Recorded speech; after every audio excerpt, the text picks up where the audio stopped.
got a dog that you love. You got clothes that you love. There's a difference between love and in love. See, in love means that it's a sacrificial love, meaning that it is a completely selfless love. See, in love is different than just loving. See, loving could be reduced to a strong affection for someone. Loving can be reduced to a strong liking of someone. Look at the definition in Webster. See, love has levels to it. And it's different types of love. They don't go talk about all the eros and all of this kind of love. No, just make it plain, make it simple. Because you don't even speak the language where that come from. So make it plain, make it simple. Love in love. In love is a sacrificial, selfless love. And that right there takes a man, on average, about 2 years for him to fall in love. But see, let me tell you what it takes for a man to fall in love. A man has to be completely faithful to fall in love. And when I say completely faithful, I mean no emotional cheating and no physical cheating. If he is emotional cheating, the emotional cheating is actually more damaging to his spirit than physically cheating. So see, some of y'all, your man texting another woman every day in a very friendly, sort of beyond friendly way. For all of you who your husband or boyfriend got to keep their phone face down, or got a passcode and you don't have it, it's emotional cheating happening in that phone. Now, physical cheating is the next step once you have built that emotional cheating, but the emotional cheating is more dangerous than physical cheating, because emotional cheating is where you fall in love. This is where you build on the foundation of friendship and you fall in love through that emotional cheating. So for those of you who your man texting other women and you say, well, I'm going to stay, you actually setting yourself up for a greater fall, for a more painful breakup than a guy who went and had a one-night stand that you might not even know about, or the one-night stand that you found out about, but he literally met her in the club and went home and slept with her and never spoke to her again, but somebody told you that they saw him go into her place or to the hotel. That actually is less dangerous, less damaging than your man texting another woman every day for months on end, because he's building something real with her that could actually be sustained, that could actually turn into real love. Even though he's building it on a faulty foundation, he can transition into real love. So this is what you got to understand, is emotional cheating and physical cheating. And what you have to realize is that for most men, it's literally just curiosity. For most men, it's boredom. For most men, it's the natural inclination that's ticking inside of him that is saying, be fruitful and replenish the earth. And he has not matured to the place or found a purpose in life or a reason in life to say, I have met the one that I'm supposed to be with, and now there is no more reason for me to be fruitful and replenish the earth. So until a man meets purpose, until a man meets understanding, until a man meets maturity, until a man falls in love, then guess what? He'll keep on cheating. And he'll keep on cheating because that is ticking in him, and he doesn't have anything greater than that desire. So a man has to have something greater than that desire. See, for me, because I've dedicated my life to teaching love, because I've dedicated my life to helping others work on their relationship, that holds me accountable. I wouldn't have this level of accountability if I worked an average everyday job. I wouldn't have the same level of accountability. So understand that. Because I'm reading relationship problems every day and I'm helping people in their relationships every day, that holds me accountable, because what I'm speaking, I have to hear it. See, I can't talk to you. It's power in words. But see, if your man not doing this every day, he has a level of temptation that I don't have. He also does not have the level of understanding that I have. He also does not have the level of affirmation or confirmation that I have. So his temptation is going to be greater. See, the other part of this is purpose. So see, if your man has not found his purpose, not his passion, not his pleasure, but his purpose. What I mean by purpose is his purpose is bigger than him. So see, a man could be a rapper. A man could be a basketball player. A man could be a police officer, a school teacher. But if it is not his purpose, meaning if it is not the reason he was placed on earth to serve in that capacity, then he does not have purpose. And see, a man without purpose is very susceptible to cheating because he needs something bigger than him. Now understand this. Don't you think being the president of the United States would be a purposeful job? But you seen, what's his name? Bill Clinton getting topped off as the president. We saw governors and all of these people getting caught up with escorts. And so when you think about it, we see people every day. When you watch your news, you're going to see school teachers, you're going to see politicians, you're going to see police officers getting caught up in sex scandals, in cheating. So even men who seemingly have a sense of purpose still find themselves cheating. So now understand this. You got to have maturity. You got to be in love. You got to have purpose. And then guess what? You got to have faith. Meaning, for me, it was my faith that as I'm reading the Holy Bible and I'm seeing the scripture and I'm reading how I'm supposed to love my wife, when I tie that in with everything else, that keeps me faithful. So what I tell my wife, I say, look, because I found my wife. See, the good book says a man who finds his wife, a man who finds a wife finds a good thing and receives favor from the Lord. But in order to receive that favor, you have to be aligned for that favor. Just because you get married don't mean you're going to get God's favor. But when you get married and you love her the way Christ loved the church, the way Ephesians 5 tell you to love her, now you are aligned for your favor. Now you receive this favor. Now when you receive God's favor for being aligned and in order with what he has called you to do, guess what? He moves in your life in a way that passeth all understanding. So he moves in your life. So people, they don't understand how you got what you got, how you are who you are, how you do what you do. They don't understand it. And that's favor. That's grace. That's mercy. That's blessing.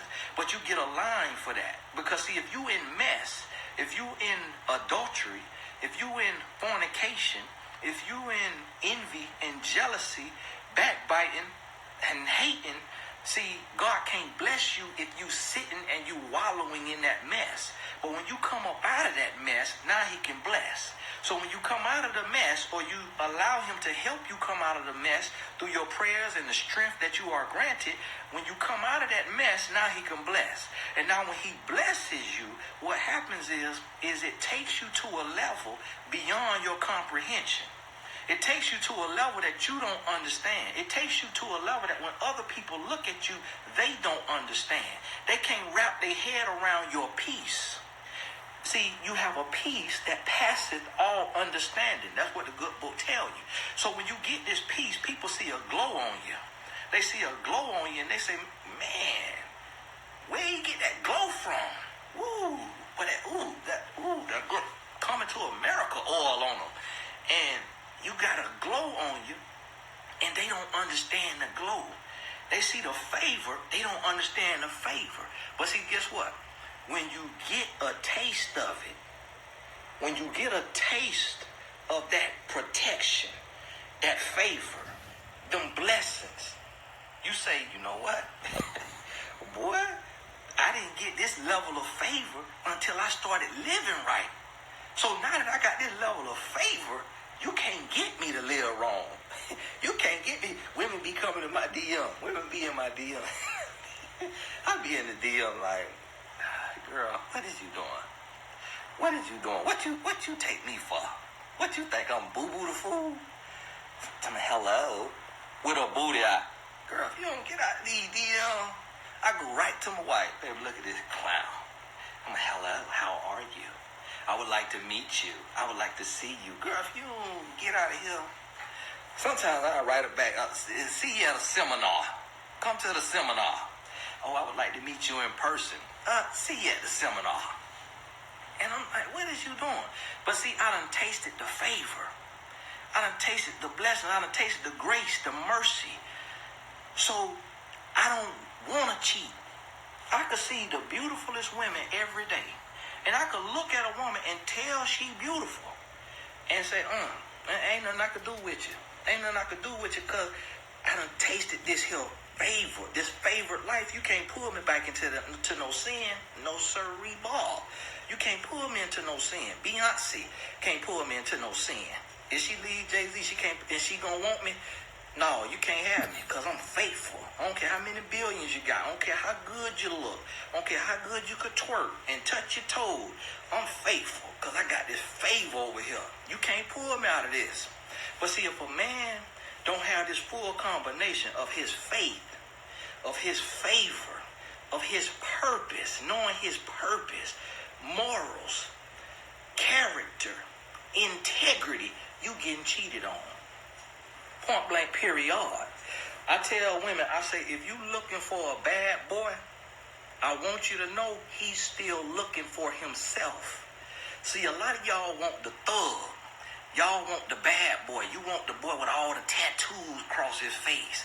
Cause you think he a thug. Cause you think he tough. Cause he got a sleeve of tattoo. He's soft as cotton candy in hot sun. It's men who ain't got now tattoo, who ain't got now muscle, and ain't got now liquor jewelry, ain't got no money, and tougher than the men that y'all out here chasing and worshiping. See, let me help you understand something, young lady. Tattoos and muscles don't make a man. Tattoos don't make a man. Money don't make a man. Muscles don't make a man. 6 foot plus don't make a man. You gotta let a man's character be his currency. When you let a man's character be his currency, you're gonna find out that a lot of rich men are flat broke. And a lot of broke men right now are actually filthy rich. Gonna become filthy rich because see, character can make a man any amount of money. But no amount of money can buy character. And I don't care how many Chanel and Gucci and Louis and Fendi purses and clothes he could buy you. Ain't nothing could dress your heart other than love. You can't put Fendi and Chanel and Louis and Range Rover and G-Wagon and Lamborghini Urus on your heart. Can't nothing dress your heart but love. And if your man don't have character, and your man don't have integrity, you're going to be without love. And you're going to look at a closet full of designer, and you're going to look at a garage full of foreign, and you're going to still be crying your eyes out, ready to slit your wrist, because you settled for a man without character. So let me help you understand this. Every man is capable of cheating. And 99.9, okay, understand how high 99.9 is. 99.9% of men cheat or have cheated. I have never met a man who has never cheated. I've heard men tell me they have never cheated, but it's one or two things. When I hear a man tell me he has never cheated, it's one of a few things. One, he looks challenged. He don't have the opportunity to cheat. He will have to pay a woman to cheat, and he don't have the money to pay. That's one reason why some men could tell me they've never cheated. Because they look like want nobody touch them with a 10-foot pole. Now, God love them. They mama love them. God bless you. But you can't enter this conversation talking about you've been faithful when don't nobody want you. God bless you now. I love you, bro. God love you. Keep your head up. Keep pressing. But you know looks was not your calling. So just keep pressing. Another reason men say I've never cheated on a woman is because they like men. They got a girlfriend but they like men. That's another reason why I've seen it. And then the other reason is because they lying. And they don't even trust me enough to tell me the truth. So men who can get another woman and they tell me I've never cheated, I can look at them and tell they're a liar. And I don't trust them. But a man being honest, and I can't count on more than 2 fingers out of the thousands of men that I've met in my life, how many have said, Tony, I've never cheated on a woman, or I've never cheated on my woman. Because we all have made mistakes. But this is what I need you to understand, is when you catch a man cheating, that's the 11th time he's cheated. Because it's so easy to cheat. I remember being in a relationship and I literally was able to leave the house and say I'm going to the grocery store to get some milk. And I could stop at a woman's house on the way to the grocery store, be in and out in 5 minutes. Rocks, got off, in and out, 5 minutes to the grocery store. I remember being able to, it's that easy. It's that easy. It's easy to cheat. You could cheat on your lunch break because she could come to your job in the car. You can go meet her at her apartment that's close to your job. It's easy to cheat. A woman told me, she said, my father never cheated on my mama. I said, that's the dumbest thing you could say, because you ain't been with your daddy 24/7. And most daddies ain't gonna never tell their daughter that they cheated on their mama. He won't even tell your mama he cheated on her. What make you think your daddy gonna tell you he cheated on his mama? You don't know what your daddy done did. Don't nobody know what your daddy did but the women he done cheated with, God and him. So understand this, ain't no man perfect, but see, a cheater can change his life and no longer be a cheater, but he has to go through a series of events. So when you look at these people, at yourself and other relationships, and you say, well, should I take this man who cheated back? This is what you have to understand.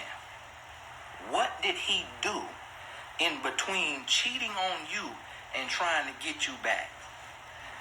Who did he talk to? Who did he go to? Did he talk to a faithful man? Even a man who is a self-admitted, a self-proclaimed faithful man. Did he talk to that man who is a relationship coach or a relationship counselor or therapist? Did he do 4 sessions? Did he do 8 sessions, 12 sessions, a minimum of 4 sessions? If he say, I don't want to talk to no relationship coach because I don't trust them, because they got holes in their socks, yes, everybody got holes in their socks, which means you can't see their problems. But he still needs to talk to them. If he did not go seek help, and I'm not talking about free help, I'm talking about come out of his wallet and invest in himself, you getting cheated on again. You getting cheated on again. And the only reason, and now if he can't afford it, then is he walking with Jesus so closely that he smelled like anointing oil, that he smelled like Jesus, that when you see him, the anointing hit you. When you see the lifestyle he living and the way he walking, it look righteous, it feel righteous, his conversation righteous.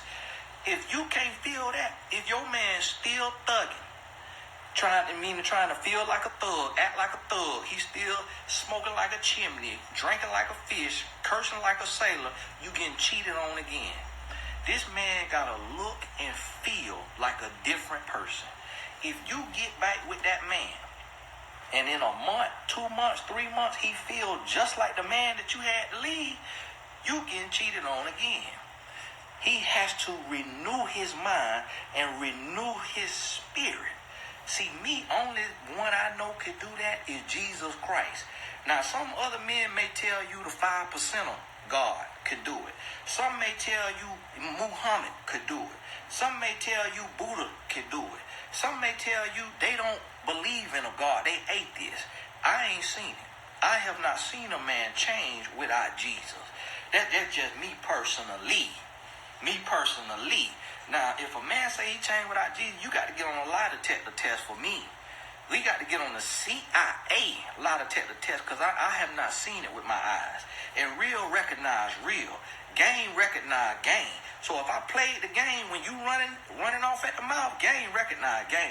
Now it's a whole lot of men that will come and be capping in the comments because they know they naive woman gonna see them capping in the comments. But I ain't never had a man talk to me man to man, one-on-one, face to face, and could tell me a lie and me not know he lying. So your man gotta look different, feel different, sound different. It got to feel brand new. And you gotta see the work. See, this is the mistake that a lot of women make. You take a man back when he's done nothing but beg you. He ain't did nothing but beg you. He ain't went to now counselor. He ain't went to now relationship coach. He's done nothing to change. He hasn't read a book. He ain't opened a Bible. He ain't stepped foot in nobody's office or no phone call. All he has done is beg you, and you take him back. You take a man back off lip service, you're going to get cheated on again. Now see, understand this here. I believe in second chances. And so, when you should take your man back, if he cheat on you and you catch him cheating, now most likely that's the 11th time he done cheated, because it's real easy to cheat. You get caught cheating when you get messy. When you get complacent and you get messy, you get sloppy. That's when you get caught cheating. So when you get caught cheating, it's a whole lot typically that has happened that you knew nothing about. So now that you done caught him, he got complacent, he got messy. So now understand this. Let's say he goes and he gets help. He's doing relationship coaching. I can't recommend nobody other than myself because I'm the only one that when I listen to people that I feel like know what they talking about. I ain't going to tell you no lie. I ain't trying to hate. Just telling you what it is. Because I done been in here and I done done it. And so if a man, if the relationship coach looks challenged, if he has not been a womanizer and then been 100% faithful man, he don't understand both ends of the spectrum. So he don't understand what it's like to be able to get any woman you want, but then to be faithful to one woman. If your man need to talk to a man who understand both sides of the spectrum. A man who was a womanizer and a player and could get just about any woman he wanted, and the man who has become 100% faithful to one woman. That way he get both ends of the spectrum. That's the only way he gonna learn how to change. If he's working with a single relationship coach, a looks challenged relationship coach who had 2 or 3 women in his lifetime, he's still gonna be limited in the knowledge he's going to get. If he's working with a counselor or a therapist who is not called to loving relationships, don't have a deep understanding on it, he's going to be limited in the counsel that he's going to get. So he got to go to the right type of person, and he got to be fed. He got to be talked to. He got to be held accountable.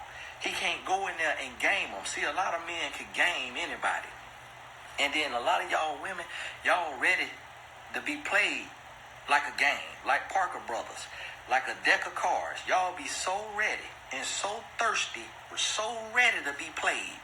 You just sitting there waiting on him to play you like the Xbox. And I remember a young lady came to me, and she was a gold digger, and she just wanted to have money so bad. She wanted to have money so bad, and her man made millions. Her man made millions, and I remember she came to me and she said, well, Tony, he cheated on me. I caught him cheating, and, and I want us to do coaching with you. And I said, okay, well, sign up for coaching. I ain't going to charge you $400 for 4 sessions. That child's play. But I really want to help y'all, so I'm going to cut the cost on it. She paid me the $400. And she come back and say, well, he said he don't want to get coaching because he don't want anybody in our business, and he don't want to be telling our business. I said, okay. I said, go ahead. You just want that money. You just want financial security. I said, go ahead. Go on about your business. Take a man back who ain't changed his dirty drawers since the last time you left him, and watch what happened. It wasn't 6 months. He was cheating on her again, and they were broke up again. And then now she, a child support woman, living off the child support. Why? Did not require change. You gotta be active on it. So if a man trying to get you back, and you can invert this, if a woman trying to get you back, what you got to say is, look, in order to get me back, you're going to have to get some relationship coaching. And I'm going to help you pick him or her that's going to coach you. And you need the coaching, because I ain't cheating. And what I'm going to do, if I got to ride to the office with you, walk you in the office and sit outside of the office, I'm going to make sure you got you some help. And then I got to see a change. We not starting where we left off. We starting from scratch. See, this the other problem that y'all do. When you take somebody back after cheating, you pick up where you left off. No, you got to start all over, from courting, from friendship, from building, from dating. Even if you married, you have to make this person win your heart again, rebuild the trust, earn your trust all over again. You can't pick up where you left off. You got to start over.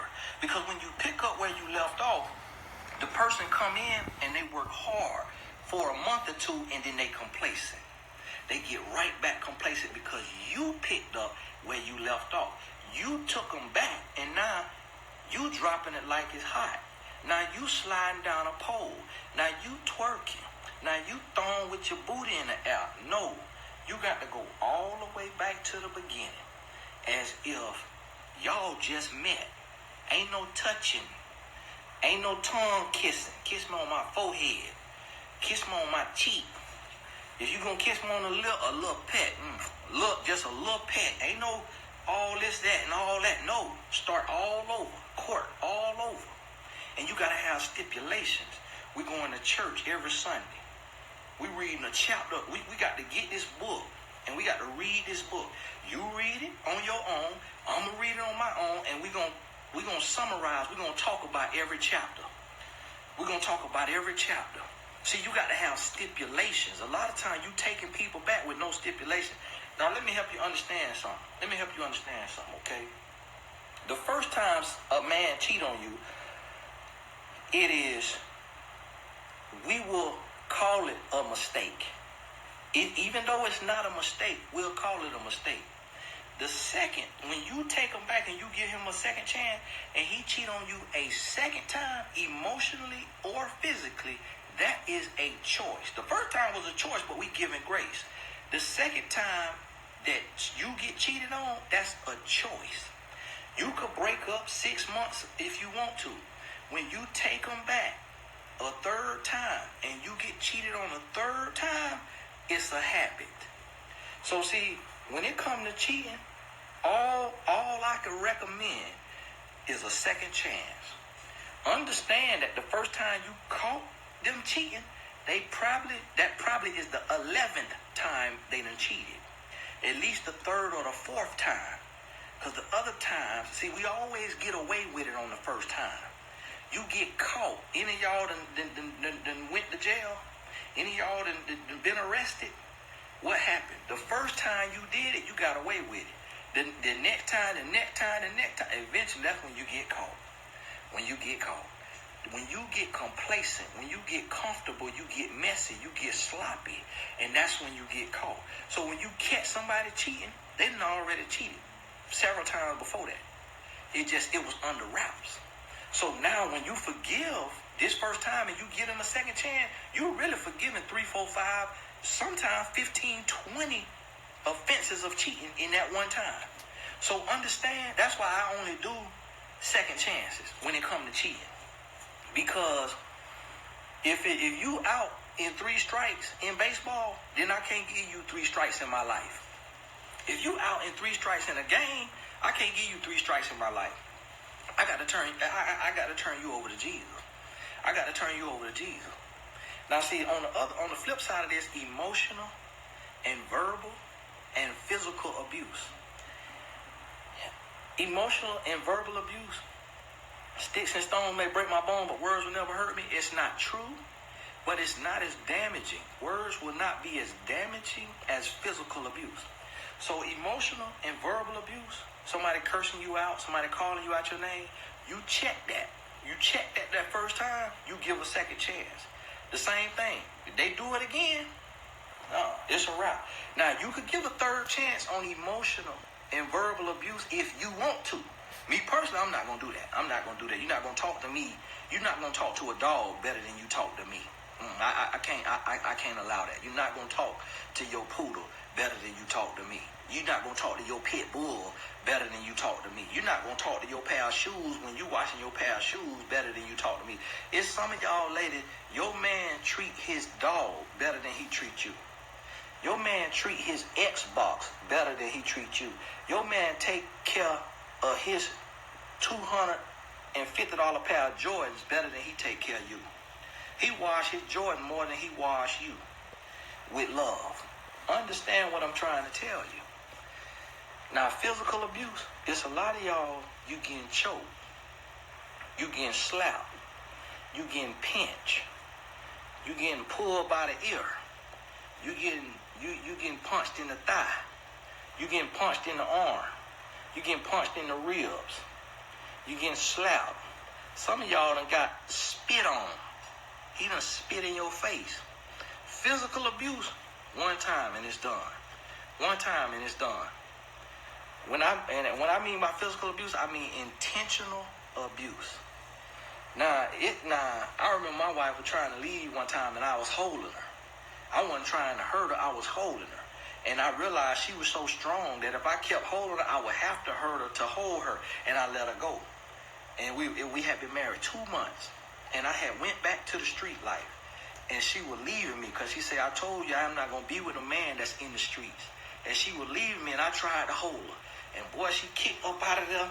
I was trying to hold her, and I said, you know what? I got to let this woman go. Now, that's different than a man seeing you and, a man seeing you, that's totally different. When you get hit, it's a wrap. Because if a man hits you, he hates you. If a man physically abuses you, he hates you. I'm telling you straight like it is. I don't care if y'all been together 10 years. I don't care if y'all done had 1,000 laughs. I don't care if y'all done traveled the world. If a man put his hands on you with the physical intent to harm you, he hates you.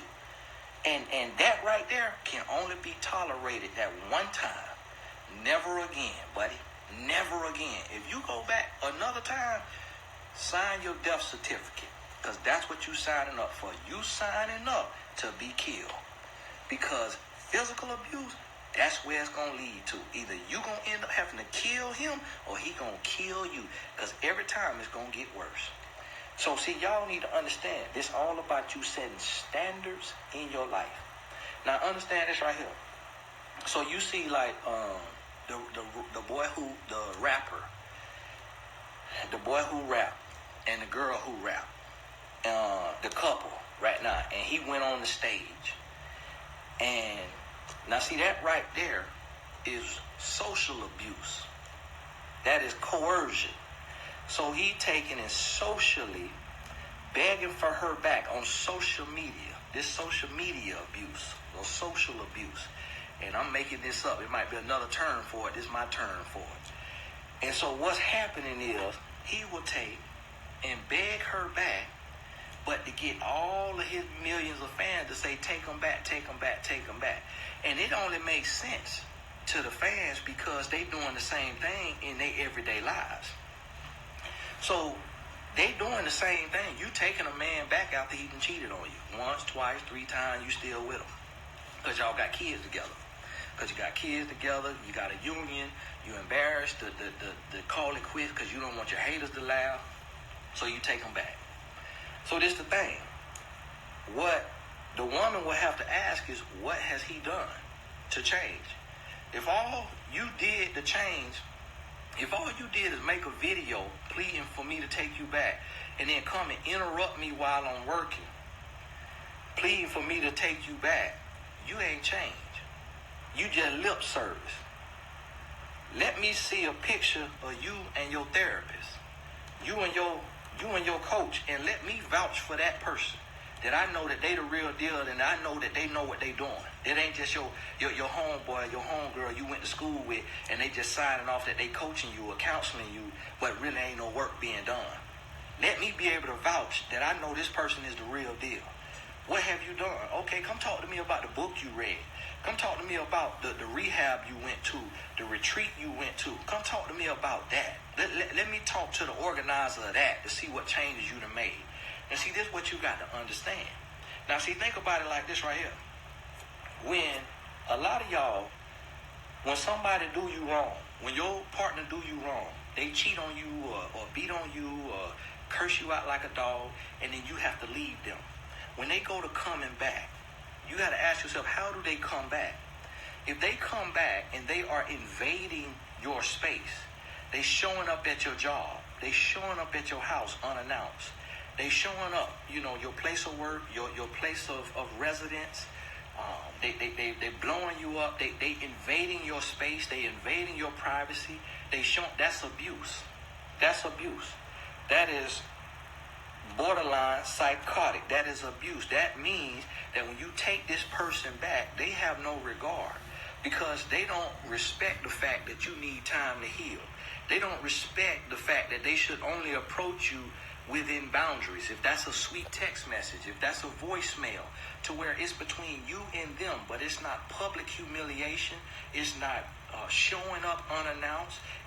They are pursuing you in a way that can be maintained and contained by you. So if you want to block their phone number, then they cannot reach you.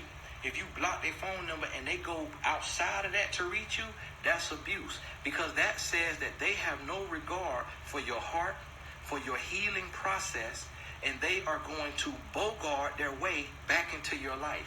And if you fall for that, thinking that that's love, you setting yourself up to be abused. Now I'm going to get ready to close on y'all. Okay?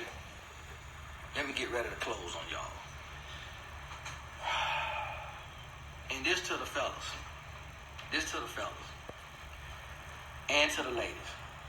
Understand me here, fella. If you are going to beg this woman back, then do the work. Do the work. Get counseling. Get coaching. Spend your hard-earned money and show her that you are trying to learn as a man. Grow as a man. You did not have a father, or maybe you had a father, he didn't teach you what you need to know. Then show her that you're talking to a man who knows how to be a man, and that you want to grow and that you want to learn. Also, let her know that you love her, but you respect her space, and that you don't want to bombard her. You don't want to invade her space. You want to give her time to think and to heal. And guess what? That actually plays in your favor, because she will start to miss you and crave you and want to be with you. But every time you chasing her and you texting her, you start to look psycho. And she end up taking you back just out of sympathy, just out of because you just keep coming. But if you give her space, she'll actually start to miss you. And you take the time and show her that you love her. Let her know you working, that you doing the right thing. And then this is what I want you to understand to the fellas. Now, I don't necessarily believe in karma in the literal sense of the word, but I believe that you reap what you sow. So if you have sown cheating and this woman leaves you, and then you go and you beg her back, and you know that you have not changed, that you have not grown, and that in a year, 2 years time, when your strength runs out on your own will, you're going to cheat on her again. If you know that in your heart, now think about this now. Think about this. Think about the rapper that I'm telling you about, the rapper out of Atlanta. And if somebody send this to him, tell him, hey, you can come talk to me. Come talk to me. I'll get you right. I'll get your game right and really put you on game and help you become a man. Now think about this, and you tell me the truth. And look at the age. Look at the age of your man when he trying to come back in your life. And answer this question. Do you think that man, any man you think about any cheater or man who has cheated, there's a difference between a cheater and a man who cheated. Think about any man you can think of. The rapper in the public figure, any of them, Diddy, any of them. Or the men that you know personally. Do you think when they beg you back or beg that woman back, do you think they have done the work and made the changes to never cheat again? To never cheat again. If you 25 years old and you're going to live to 85, can you be faithful to this woman for 65 years? What do you have going in your life that will give you the wisdom and the strength and the character and the integrity to keep you faithful? So understand this. If you know that in 5 years you're going to cheat again, then let the woman live her life. Let the woman go. If you know in 7 years, in 10 years, in 15 years, you're going to cheat again, let the woman live her life. Because you will reap what you sow.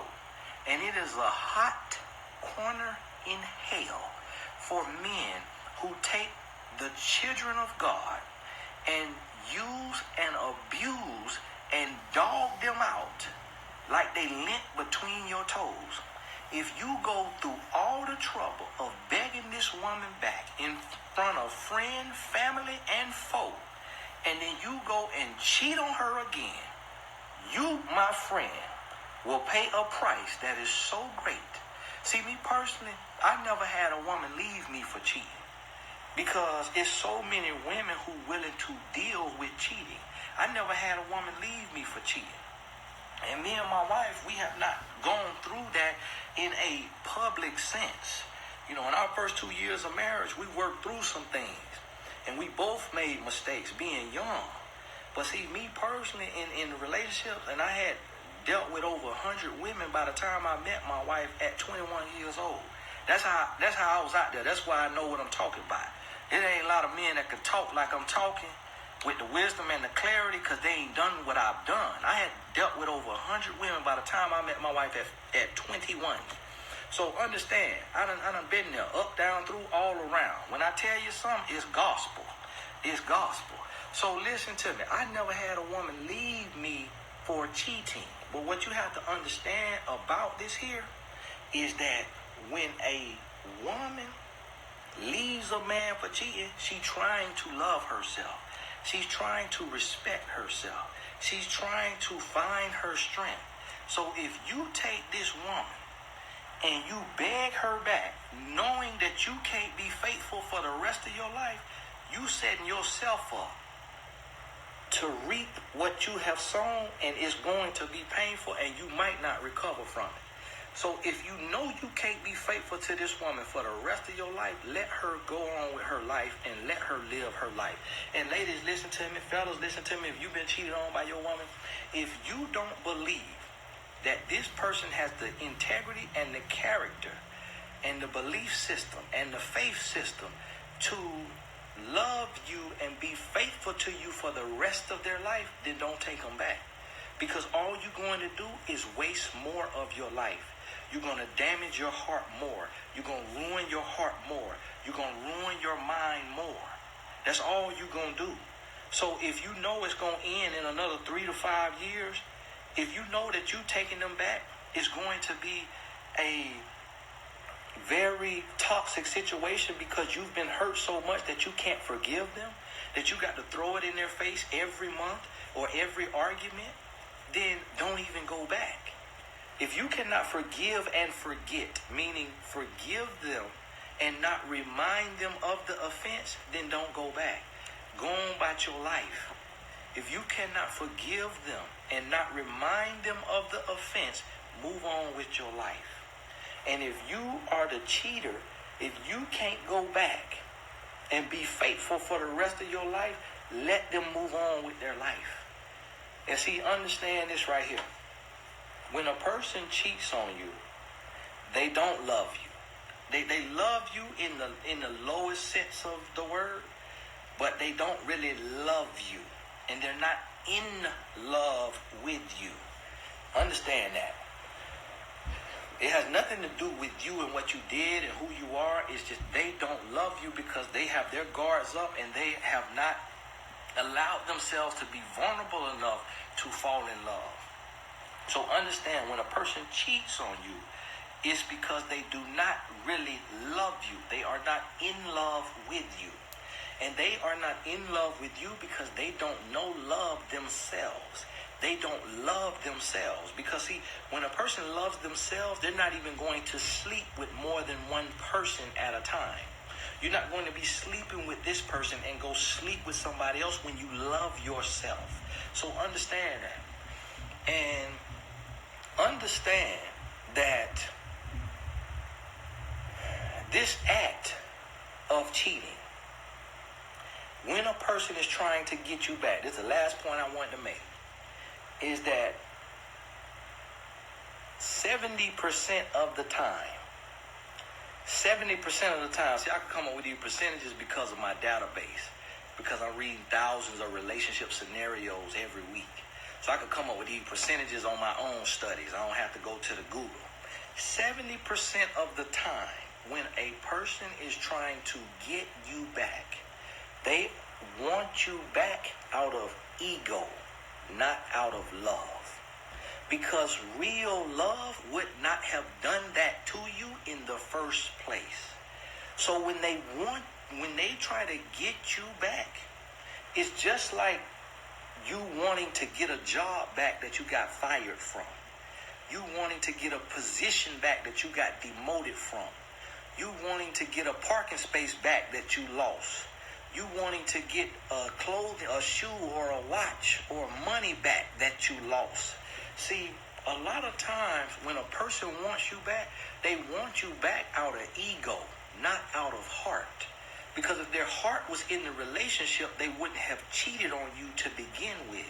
So when they want you back, a lot of times it is so that you accepting them gives them approval, because we hate rejection.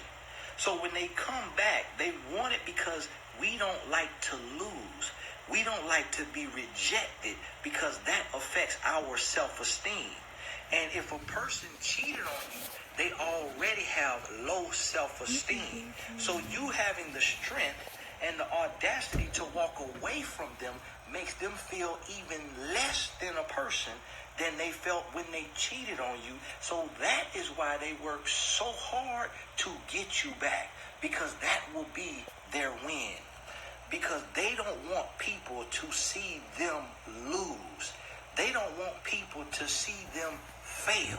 See, they don't even care about you and your heart. They care about their image. They care about their haters being able to laugh at them because you walked away. I remember when the boy, the rapper, when the girl left him, he wrote, y'all won. That is a clear indication to say y'all won. That means y'all haters, y'all spectators, y'all people out there, y'all won. Y'all wanted to see this happen. No, ain't nobody want to see it happen. You just weren't doing what you was supposed to be doing. You weren't living how you was supposed to be living, so this the result. But see, the thing about it is, when we cheating, when you're a cheater, we want to do the crime, but we don't want to do the time. We want freedom of choice, but we also want freedom of consequence. And what you got to understand is you have freedom of choice. You can choose to cheat, but you don't have freedom of consequence. Meaning that if you cheat on a person and they want to leave you, that's their right to leave you. Hey, man, I done dropped a whole hour on y'all, whole 60 minutes, man. Gave y'all all this, just go back and watch it, play it when you riding to work tomorrow. And when you coming home, if you don't take you an hour to get to work, play it on your lunch break, what you heard tonight. Hey, make sure you click the link in my bio, grab my new book, Make It Work, so you can avoid the cheating, avoid the breakup, the makeup. If you single, getting ready for a relationship, make sure you read Make It Work. If you in a relationship and you want it to get better, make sure you read Make It Work. It is called Make It Work. So when you go on Amazon or BarnesandNoble.com, you type in Make It Work, Tony Gaskins. Get the book, pre-order it for me. read it, sit with it. What I'm going to do for everybody who buy the book, when you buy it, screenshot your confirmation and keep it in your phone. Because in January, I'm going to be doing live Q&As by phone, conference call, where I'll be taking your questions, but only for the people who DM me the screenshot of the book. Don't send it to me right now, just keep it, because I'm announce it in January, so you got to keep an eye on my page, check my page every day. So if you have relationship questions, we're going to be doing live Q&A, not because I done said this, now you're going to see every author, doing the same thing, but, it's all right, get everybody booked so you can do the live Q&A with them too. But I'm going to be doing live Q&A for those of you who pre-order the book. It's called Make It Work. And you see in my message all the time on my Q&A, I always say release him. Release him, release her, track shoes. You would think I'm a breakup specialist. No, I'm not. I'm a make it work specialist. But I don't tolerate and deal with toxic relationships. I'm never going to tell you to stay in something that's toxic, something that's killing you, something that's draining you, something that's not healthy for you. So if you can't figure out how to get it right on your own, then that's why I'm here to give you the tools so you can get it right, so you can get to the place. Because see, I'm going on 12 years of marriage, 100% happy, 100% faithful, 100% peaceful. And so I'm trying